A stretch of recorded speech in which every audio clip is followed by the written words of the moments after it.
Hi, everyone. Thank you for joining us today. Good afternoon. We're going to be having our roundtable discussion today with Nancy Roman.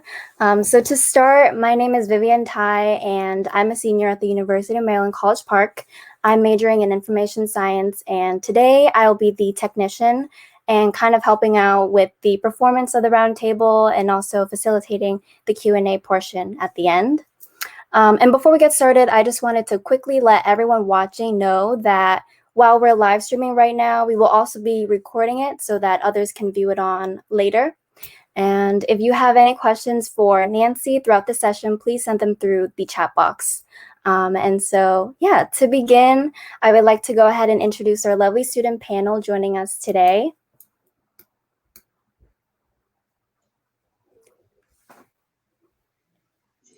Hi, everyone. My name is Aisha, and I'm currently in my senior year attending the University of Maryland, College Park.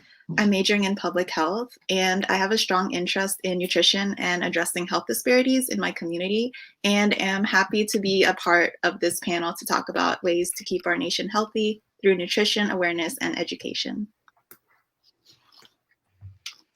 Hi, everyone. My name is Milton, and I recently graduated this past May 2020 with a Bachelor's of Arts in Criminology and Criminal Justice from the University of Maryland, College Park.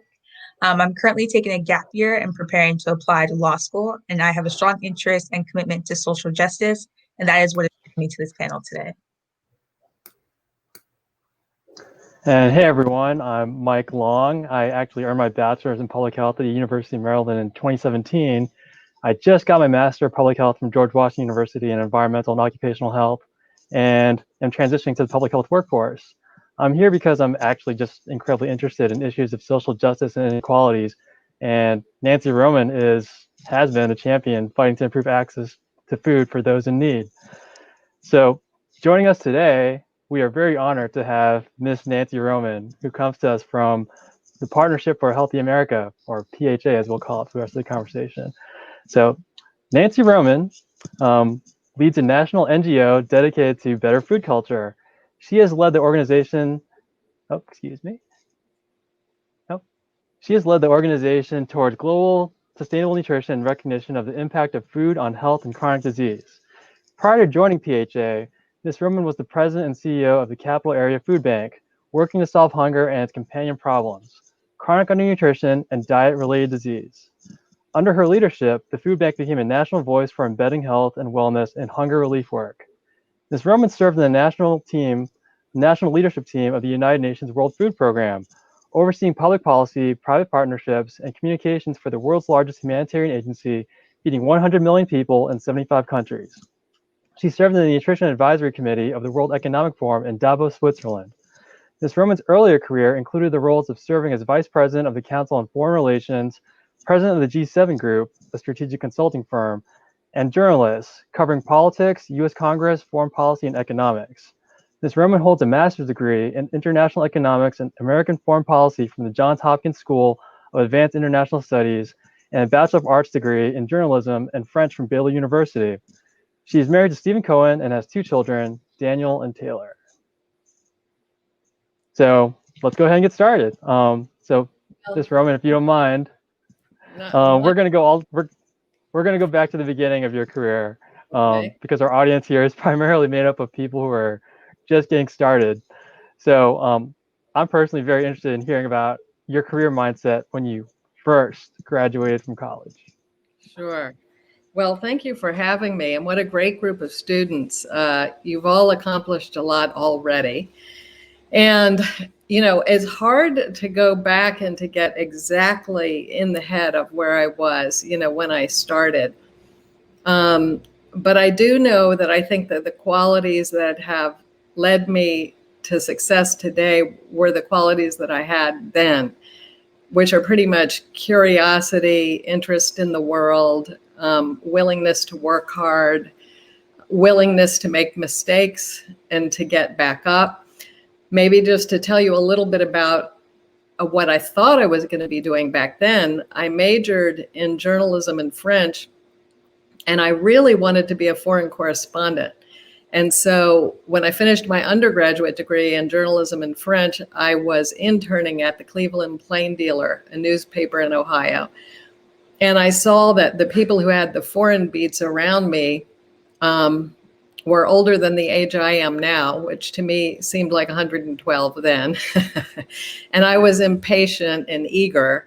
So I thought getting a degree in international relations would sort of fast forward the process.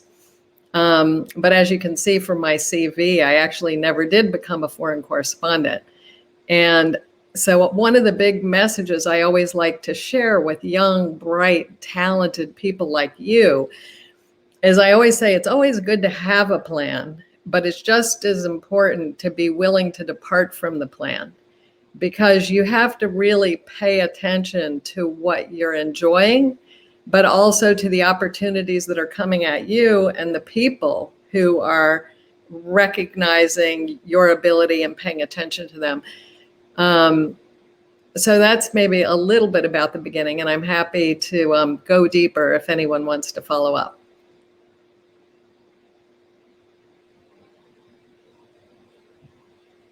That's really amazing. Thank you so much for telling us about like your journey and your story and the message like you gave to us and everyone that's watching. So I have a question. Is there a story behind your interest in advocacy, and who are some of your role models and heroes and why? Well, wow, that's such a great question. And, advocacy is one of those terms. I am really, my passionate interest is in making change. And I like to, I've always wanted things to be better than they were before, whatever they were, my own job performance, the world around me, and certainly the system of social justice and, having a fairer, more equitable world. So advocacy ends up being an important part of that, right? But frankly, so is the substance under it.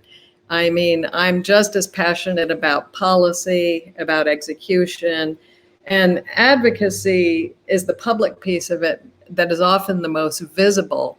And it is pretty critical because you absolutely do need to build public support for a way forward. Sometimes you can see the way forward, but you really need public support for the way forward and public understanding of the problem before you can really make an advanced change. As far as who my heroes and heroines are, it's really such a tough question. I will say, as a woman entering into a career in leadership at a time when there were many, many, many fewer women. I mean, because when I was your age in college, there were no women in the US Senate. There were no women on the Supreme Court. Well, actually, Sandra Day O'Connor was appointed when I was in college. So a lot of the people I really admired, both in history, going all the way back to Joan of Arc, but through the years when women moved into leadership positions, ranging from, Maggie Thatcher to Ellen Sirleaf Johnson, I was always aware when women found their way into leadership positions because those were people who I could identify with. But my real heroines are the people in my immediate life from whom I learned, the people who paved the way for me very directly, who may be less famous, but with whom I worked very closely. Josette Sheeran, who headed the United Nations World Food Program, Jane Hartley, who owned the business that I became president of. These people really believed in me and, gave me a chance and nurtured my career, and that was extraordinarily important. Thank you for that. I feel as if that's like truly inspiring, especially being a woman and understanding all the barriers that we overcome. So my next question is, so much of success is based off of resilience. So what do you consider to be your greatest challenge and how did you overcome it? And on top of that, what did you learn from it and how did it alter your outlook on success and hard work? Well, these are such great questions. When I was reading them ahead of time, I thought, wow, these students have come up with great questions. Each one could be an hour-long seminar. But part of resilience, I do give credit to my parents, coming from a family parents who really believed in me, and, who came from, challenging backgrounds, but really who believed in us and gave us the sense that we could really try anything. That was a big part of it. But the challenges that I've had have, been many, but part of it is a lot of things I didn't see so much as challenges at the time, but I could give you, you can imagine, I was a woman in a very male career. When I was president of a Wall Street company, everybody was a man. Really, in almost every job I've ever had, journalism was a very male profession. All my editors were men. And I actually give this talk on women in confidence. And I look back and realize what a male world that I came up through. To be frank, I didn't see it as a challenge at the time. But you just knew that you had to learn how to navigate the system. As far as, very specific challenges, there are too many to number, but I can just tell you one story. When I was at WFP, I and my team worked really hard and really long on a very ahead of its time, cutting edge, new technology that would have allowed people to plug in what they were eating, or drinking, like a Starbucks latte, and convert it into meals for children and donate that. Well, now those kinds of things exist everywhere, but this would have been, say, 12 years or so ago. And it was really way ahead of its time. And I had a super bright person who developed it. And we went out and got many corporate sponsors, including Microsoft and PayPal, who committed large sums of money to, rolling it out. And when it was time to roll it out, it just became clear that it was full of bugs and wasn't going to work. And we had many external commitments, globally all over the world with Fortune 500 companies. And I remember we were all in the office until midnight that night, somehow hoping that lightning was going to strike, we could fix it. And we weren't going to be able to. And I wrote a note to my boss, the head of WFP, saying, this is probably one of the biggest mistakes of my career, but this is not going to roll out, and we have a lot of public exposure. And she wrote me right back and said, you're doing so much good for this organization. I can't afford for you to be spooked. Do the damage control and then get out there and keep doing what you're doing. And I tell that story as one of many things that have not gone right in my career, to say that, part of what you need is freedom to fail. And so I say that to you now when you're a student about to begin and will be making your first few mistakes in your career, to all the way when you're a very senior person. I was on the leadership team at that point. Mistakes happen throughout. And what's really important is to own them. So it's not to say, oh, no big deal, mistakes happen all the time. I mean, you need to feel terrible.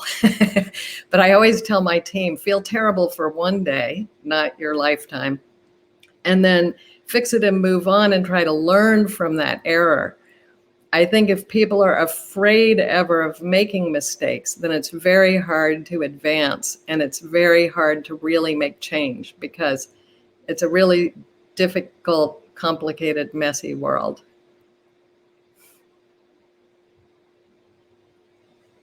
Well, thank you so much for that. Very, very thoughtful response. I mean, definitely embracing your failure, I guess, and learning from it. It's a valuable lesson. That's twice you've already mentioned fondly your time at the World Food Program. I guess we can all speak about the big news today. Yeah. The World Food Program won the Nobel Prize. Yeah. So how do you, having been, you're in the leadership team, and as a thought leader in this field, build organizations like the World Food Program to become so impactful? Well, first of all, I was thrilled to hear that WFP, won the Nobel Prize for Peace, which is such an unbelievable honor. And as I've been saying to so many friends and former and current colleagues today, around the globe, there are many thousands of people who contributed to just, overwhelming ongoing success of an organization really working to mitigate hunger and to help contribute to more peaceful societies. Because if you look back, it's very hard for a society to be peaceful if it's lacking basic foundational food. And, it's interesting, the story of the World Food Program, one thing that's very different today, it was founded back when President Kennedy was walking through a wheat field with McGovern. And they realized they were talking about the surplus wheat that the United States had, and began talking about how they could begin to use that surplus to help and develop other nations. And so McGovern immediately went, requested a meeting with the White House, had a conversation, and it was 3 months later that WFP was born. Today, that could never happen, partly because of social media. You couldn't develop and do something that big without getting lots of backlash and it taking, a super long time. But I guess the one point I would make about organizations like WFP, they have to constantly iterate and constantly change. Organizations are always dynamic, changing, or they're dying. And WFP is so very different today from what it was when it was founded. And one of the ways in which I think it's far superior is it's really embraced nutrition, not just giving people calories, but giving people nutritious food. Thank you for that. So for those who aren't as familiar with your organization's mission, what are the key elements that viewers should know about Partnership for a Healthier America? Okay, sure. Well, our organization was founded 10 years ago in partnership with Michelle Obama. Michelle Obama, as you all know, was super passionate and committed to healthy eating and active living. And she was using her public position to draw attention and awareness to that. But she also wanted to recognize that you really weren't going to make broad social change in this country or really anywhere without input and cooperation from the private sector. So PHA was stood up to really work with private sector companies to make changes that would be systemic change that are permanent.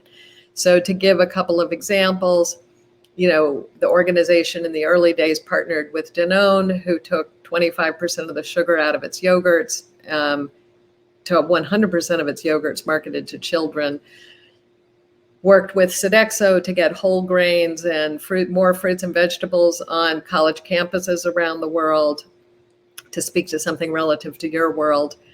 But under my tenure, we've moved, for one thing, we narrowed our work to focus very specifically on transforming the food landscape in pursuit of health equity. So the real changes were the physical activity is so important, but we realized we could be more impactful if we narrowed our focus. So we narrowed it to food. And we thought, and let's not just try to improve food, but to really have an impact on the people who need it most and to work on the affordability question.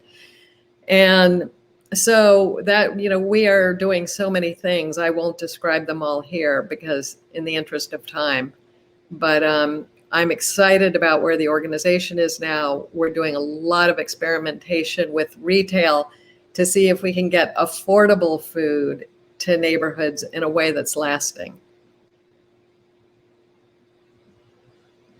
That's really amazing. Those are just such great key elements and examples you mentioned, and I'm sure many of us learned a lot about your organization. So my question is, how do you transform your mission into a message? And how have you utilized media platforms to help promote and build support on global sustainable health? Yes. Well, I love that question because I think I personally lead through communications. And I think if you look at the most effective CEOs across nonprofits, across for-profit, They either are amazing communicators themselves, or they have on their senior leadership team as a right arm a really powerful C-suite director of communications, because you can be doing great things, and whether you're a company do it changing things through enterprise, or whether you're a nonprofit changing things through the charitable system, you need the public to understand the problem, and you also need the public to be aware of your successes. And so really, you've asked the $64,000 question, is how do you translate your mission into something super compelling? And I don't mind saying that it's been challenging for me at my current organization, because at the food bank or at WFP, you're putting food directly in the mouths of a child. And that's very easy work to explain. Now that we're upstream working, with companies and large organizations on systemic change, it's not a message that hits the heartstrings quite as directly. And so we've really had to work on telling that story. And in January, with that very much in mind, we've shifted our mission to transforming the food landscape in pursuit of health equity. And that was prior to COVID and prior to the racial reckoning that this country is going through. And I think there's a real opportunity now to frame our message really in terms of food equity equals health equity. But it's very important what you communicate and how you communicate it. And no matter what any of you do, remember that. Oh, yes, definitely. But that's really great to hear how much you've utilized like media platforms to help educate the public and helping transform the food landscape. Definitely. So, yeah. So my next question is, because I realized I didn't answer the second half of your question about media platforms. oh yeah. Media platforms, that's another thing that's pretty interesting. I mean, we were the first UN organization to really get deeply into social media. With then Twitter and Facebook were so cutting edge then. Now, of course, everybody has to be using Instagram and many other things. I have very mixed feelings about how far it goes. I mean, obviously, if you're an organization enlivened in the world, you have to have a social presence. But we had a very interesting conversation around our family fire pit a couple of weeks ago, where the young people there, i.e. my kids and a couple of others, were, saying that they discount a lot of what they see on social media. And I think, honestly, organizations large and small are really struggling with the best way to effectively use social media to engage people, given that there is so much out there. Probably I could learn more from each of you than you could learn from me on that. But I will say my communications director is super talented. And we are putting resources into online, and our communications are really improving strongly. As you know, it iterates, it's changing every minute. What's hot today will change tomorrow. So. Yes, I definitely agree. Like a lot of things are changing. And of course, like you said, media platforms is a great way to help like go and like educate the public, especially on what impacts people's health. So my next question is, so your organization operates nationwide. For example, you have a Fresh Food Fund program in Denver that offers weekly deliveries of healthy food. So how do you determine what programs you can start in what cities or regions? Yeah, it's a really great question. Well, that particular program, we stood up very quickly. If you remember back to March, when COVID first hit, the world was very much adjusting. And I was getting calls from friends of mine in the retail industry who were saying, look, Nancy, we have all this produce and it is going to be headed for the dumpster because food banks can't absorb it. And we need to do something. And we knew there were furloughed workers, out of work. And so we quickly put together a program thinking at the time it was meeting a short-term kink in the supply chain, like a very short-term window bottleneck problem. But we knew that we could get that food to people who needed it. In fact, what happened is people realized that there was a greater need even than had been expected. So a lot of funders re-upped. And we were really able to develop the program so that it would bridge to the first 12 weeks, a family gets, 52 pounds of produce. It's enough. One serving for every family member, for a family of 4, for every meal, 7 days a week. And to get that for 12 weeks, and you might ask, why 12 weeks? Because there's data that shows that after 12 weeks, then the family has developed the habit of produce and demand for produce. And so then our question was, having established a demand, can we work with retail to establish an affordable supply? Because most people don't want to be on the receiving end of a charitable system for good. What they want is, from a dignity perspective, to be able to acquire their own. So we chose Denver first for multiple reasons. Part of it is opportunistic. We had very good relationships with the people working in food there. We were looking for a city that was progressive and eager to make change in food, and we wanted to partner with the city. And that had NGOs that would be able to do some of the last mile distribution, because we were doing a lot of the capacity building and obviously providing the funding and food and knowledge. And then we moved on to Rochester. We're trying to move into cities where we're doing East Coast, West Coast. So we're always looking for regional diversity. We're looking for, as I said, cities and leaders who want to make change, because you can't do it by yourself. If you're working with city partners where they're eager and able, you'll get so much further, so much faster. And we're in conversations currently. Cincinnati's next, and we're in conversations with Wisconsin, New Orleans, and part of it is capacity as well. We want to roll out with excellence, so we want to make sure that we can manage what we take on.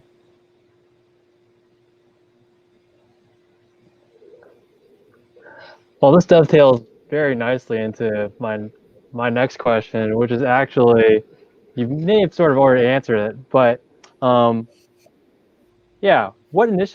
other initiatives besides Denver, like what you did in Denver, does PHA have to reduce food waste and get affordable healthy options to underserved populations?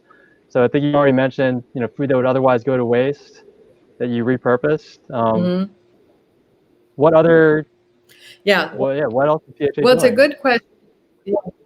Well, food waste isn't really at the core of our focus. It's such an important issue. And when I was at the food bank, it was. And in this instance, you're 100% correct. This program got very much to the heart of food waste, and I think directly saved a lot of produce from going to waste. But our real point of emphasis is affordability. One of my personal frustrations is there's so much innovation in health serving the tip top of the pyramid. So people who of means, upper middle class, upper class, have a new superfood every single day, billions of healthy restaurants delivering to their front door. There's no shortage of healthy options up here. But we've had a real bear of a time trying to get that democratized so that everybody has access to good and healthy food. And so when you say, what other programs do we have? Really what we're putting our muscle into right now is taking that emergency program, that you mentioned, Michael, and bridging it to the affordable retail access. If we make big gains there, I'll be so excited. And in Denver, we're going to be piloting an unmanned market where people can use a SNAP card. And without labor, prices will be able to come down. We're very much hoping.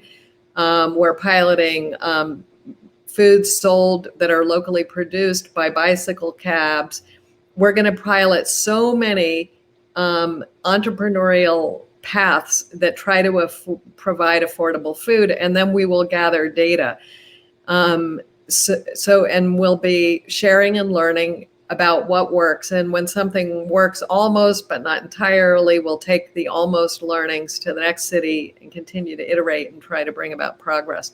But I can say there's so much more interest in this. We're really getting reached out to by entrepreneurs who are super excited and understand that price point is an issue. And it's really been under addressed. It's sort of nuts that we don't have affordable food for every person in this country. In case you can't tell, I feel passionately. No, thank you. Thank you. That's actually a really great segue into my next question, which is when looking at like these lower income communities that may be encountering like various difficulties and stressors such as crime rates and lack of access to adequate housing. Like we also found that there is a lack of access to healthy alternatives. So you touched on this in your last answer. So what other ways are your organization working to address these disparities and encouraging healthy eating and increased access to better foods in these communities, Well, grocery great stores, and question. schools? And my answer to Michael's question touched on it, that we're doing all this experimentation with businesses to try to serve those communities. I'll say two big things have changed that make me very hopeful. One, the fact that we all got forced onto technological platforms through COVID. And I think that's sort of mixed, for me, who spends a lot of time on Zoom. But it really accelerated the number of people who are using technology, which I think is a plus.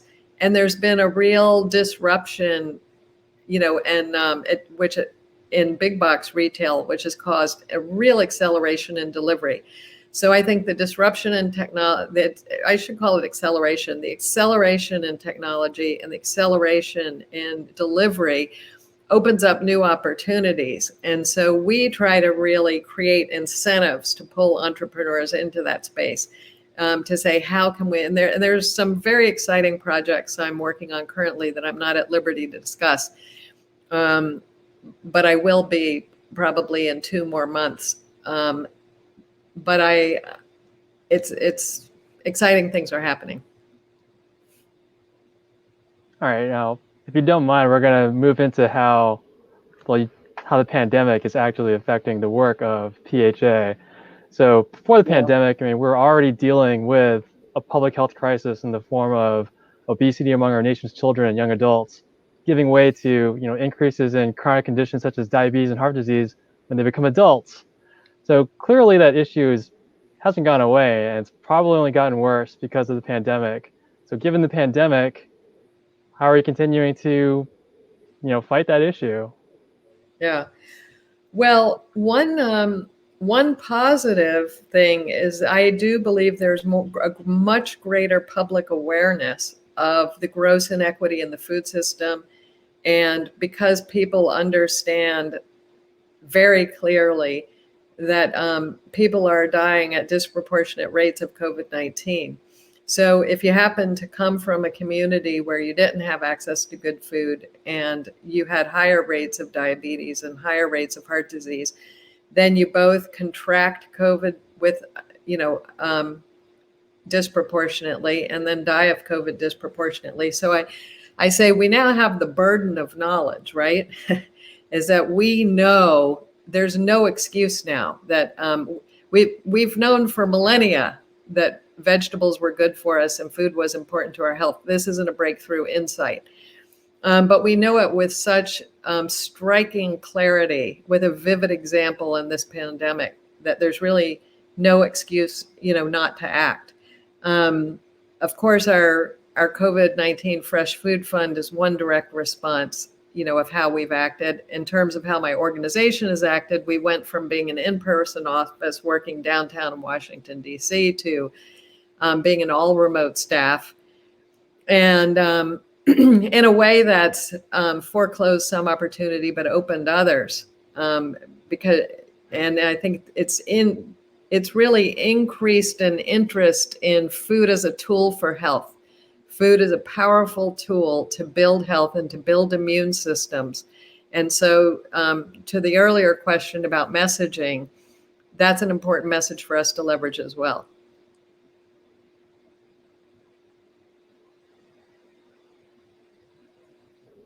Yeah, I definitely agree with that.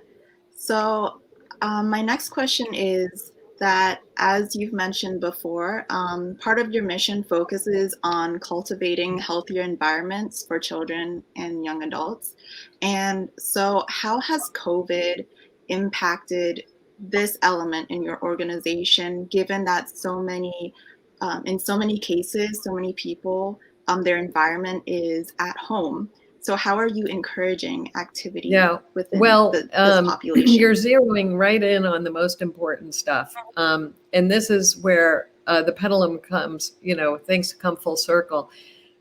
Um, Everybody has known that children are extremely important, right? And primarily because if you can change a child's habits and patterns, you can affect the course of their life. By the time you get to adulthood, some things, your predisposition for various diet-related diseases are pretty well entrenched.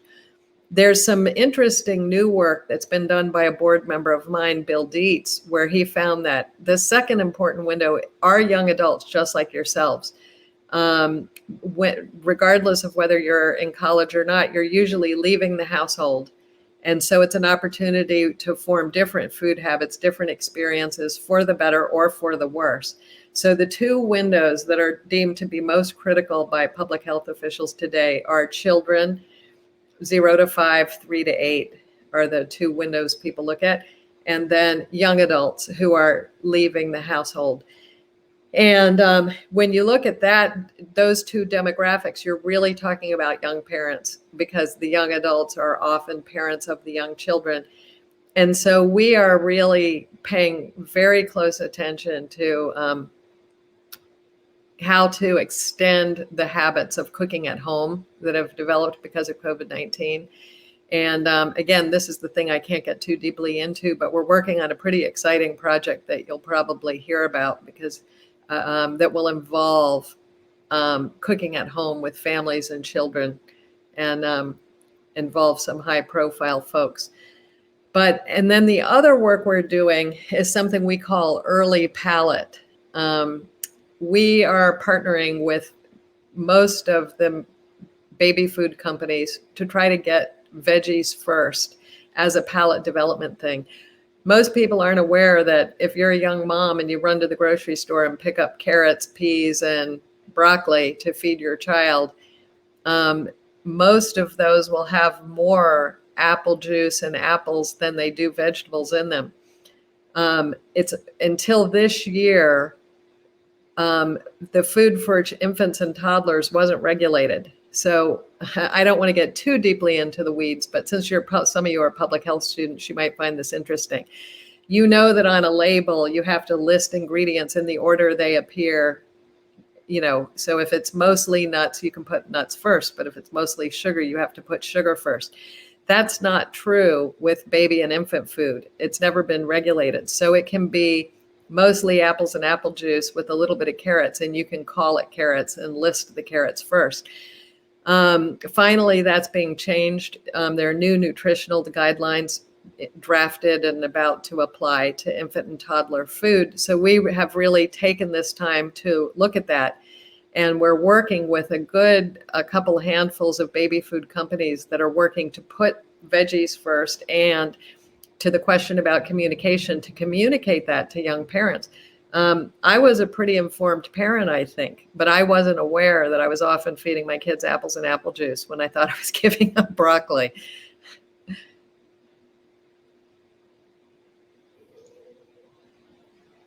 Oh, thank you so much for that. I mean, I'm supposedly a public health expert. I didn't know about the about the baby food labeling, ingredient order, but now we're gonna kind of move into, I guess, just general advice, because you've already talked to us about resilience, but if you had to just pick from your work experience, any advice that you would give to students who are about to enter the workforce, just what would you say?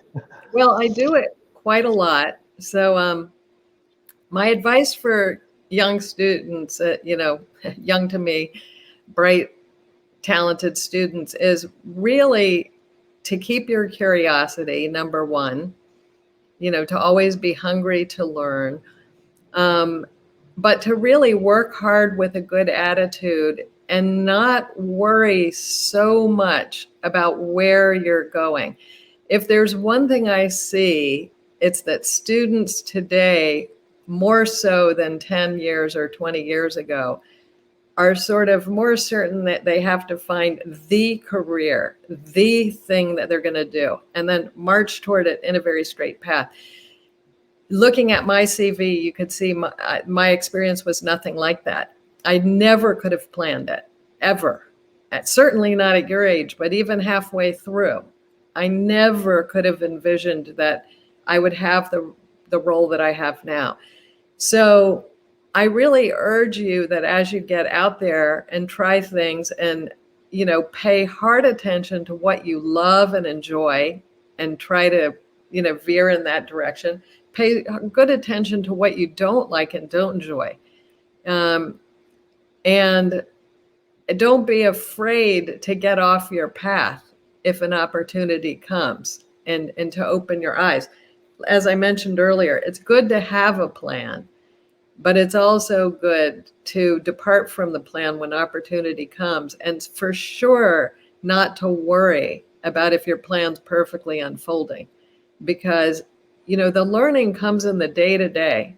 You look back, by the time you're my age, you look back and you forget when you learned what you learned, because you learn it, the way you learn, you know, just how to speak when you're a baby. You hear words and you hear words and you hear words, and then eventually you can say words.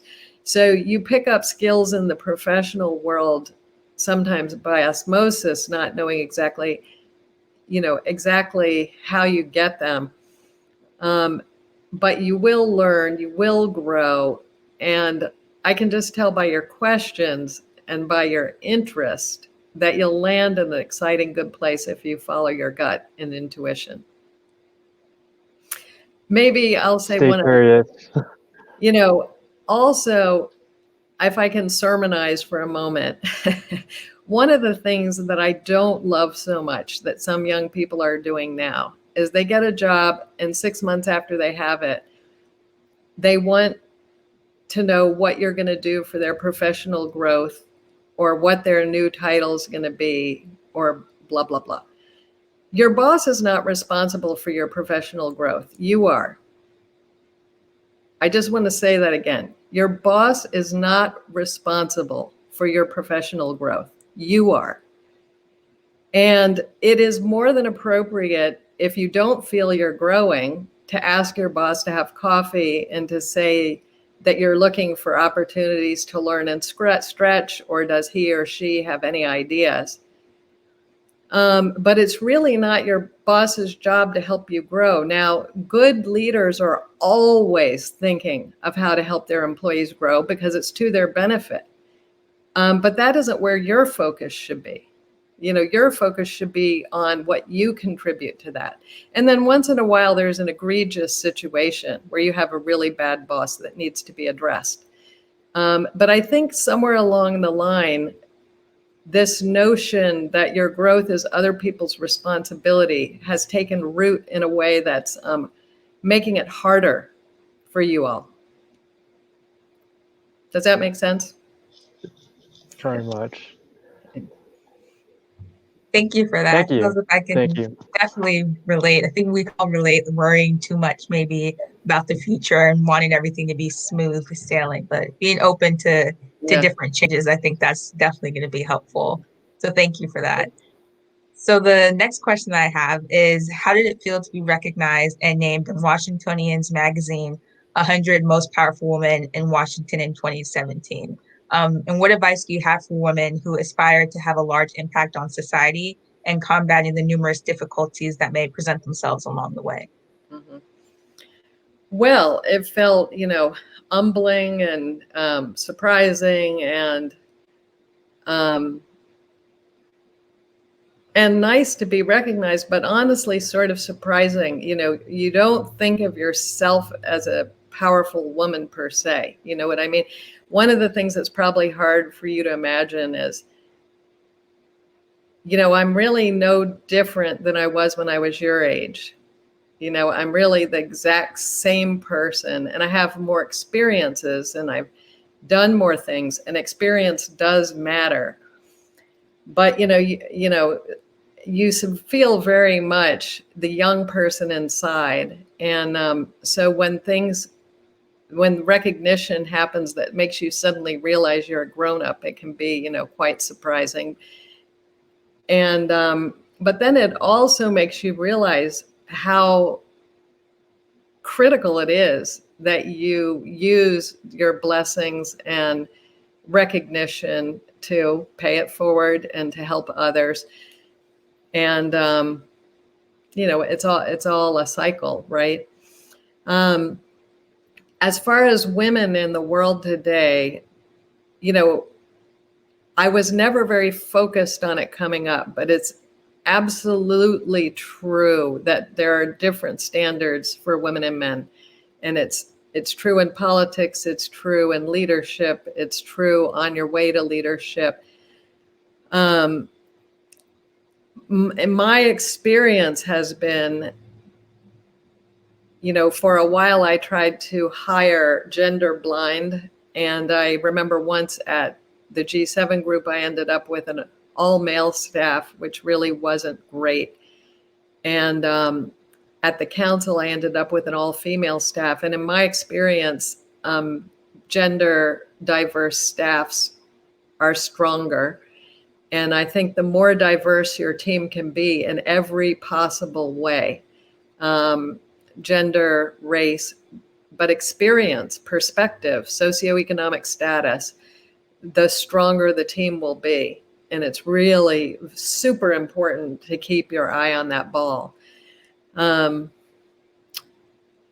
Yeah, but I'm happy to take any more specific questions, about, being a woman in leadership. It's sometimes hard to be articulate about it.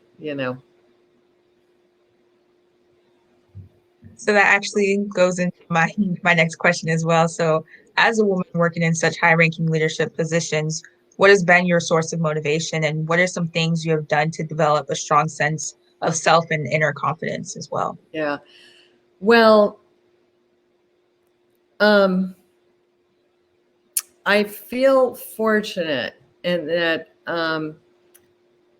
I think, my strength really comes from the fact that I just love learning, and I love working, and I love trying to improve things. It's just really who I am. And I think that's a gift of temperament in some ways.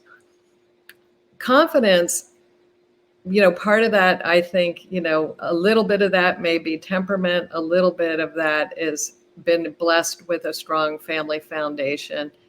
But a little bit of that is making mistakes and getting back up and living through them. Once you do that several times, you realize not only do the mistakes not kill you, but they are the very things that lead to your success.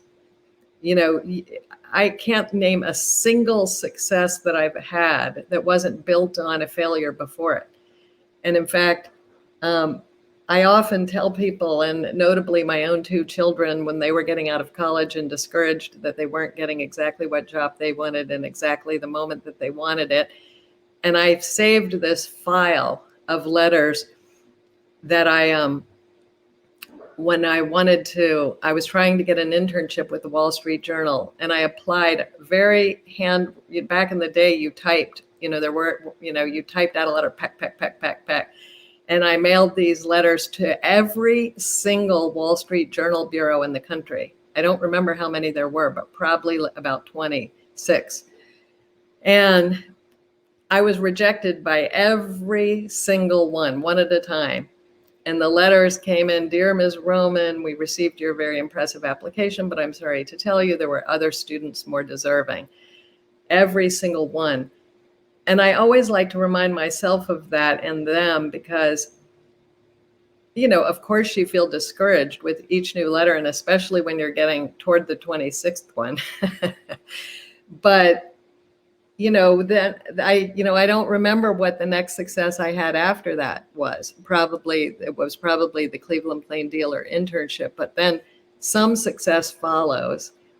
And you couldn't have had the success you had there without the failure that preceded. That's always true. And it becomes even more true as you get deeper into your career, because and it's something I really work on with my team. Is I say there's only two possibilities here with this project. It's going to be a home run success, or we're going to do the best job anyone has ever done capturing our learnings about why it didn't succeed, so that the next guy doesn't have to learn that same thing again. And if you do that and you pay attention to why you had your own personal failures, it teaches you. Gosh, I mean, thank you so much for thank you so much for that answer. I mean, like clearly,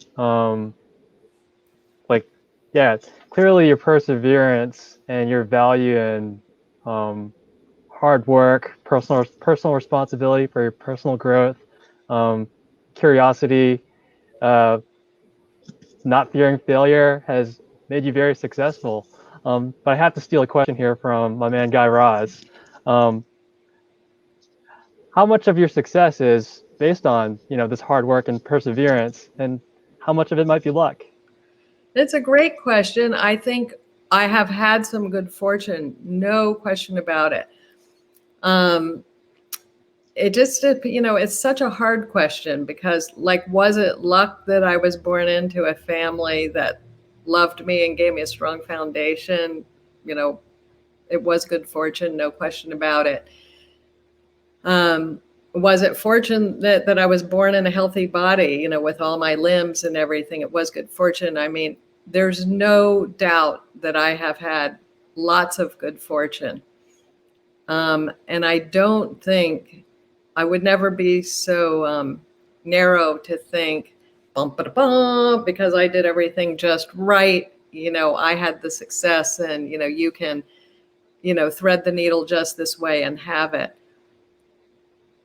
But there is a piece that you yourself contribute. So everybody inherits a different base. And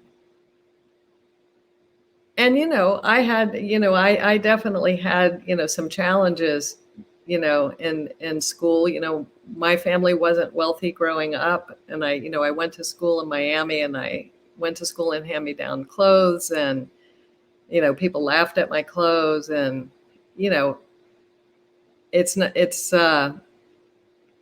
but that really pales in comparison to challenges that other people have had. So I've had fortune, but in some ways it doesn't really matter how much of my success has been good fortune and how much has been driven by choice and hard work and all. The certainty is that it's a combination of both. And the certainty for you as bright, young, talented people is that you too have some measure of good fortune. You also have some measure of bad fortune. And the part that you can control is, what you layer on to that. So, but I guess it is important to have a degree of empathy, obviously, for those who are less fortunate, and not to assume that it's an equal baseline for everybody.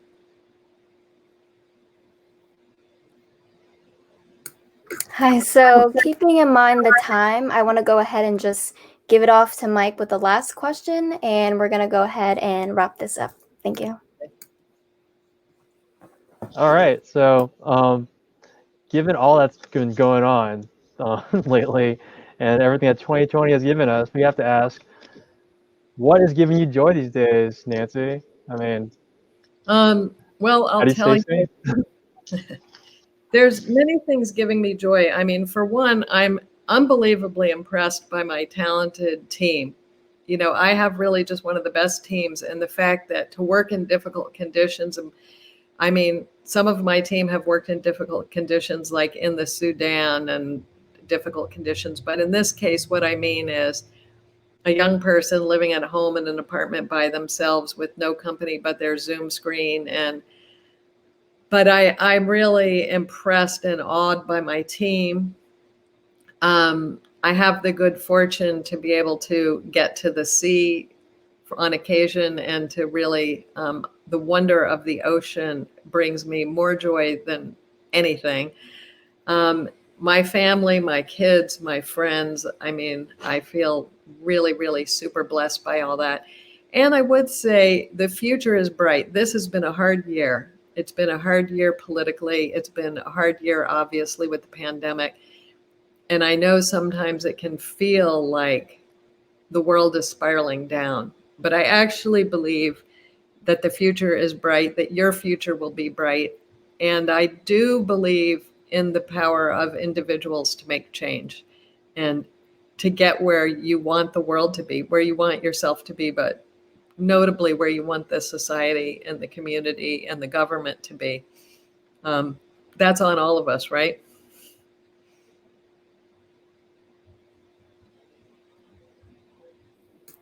Okay, thank you so much. I'm really glad we left it off on a really positive note with that last question. And yes, so before we end this really quickly, I want to remind everyone that we have this live stream recorded, and please feel free to share it with friends. But this concludes the roundtable discussion.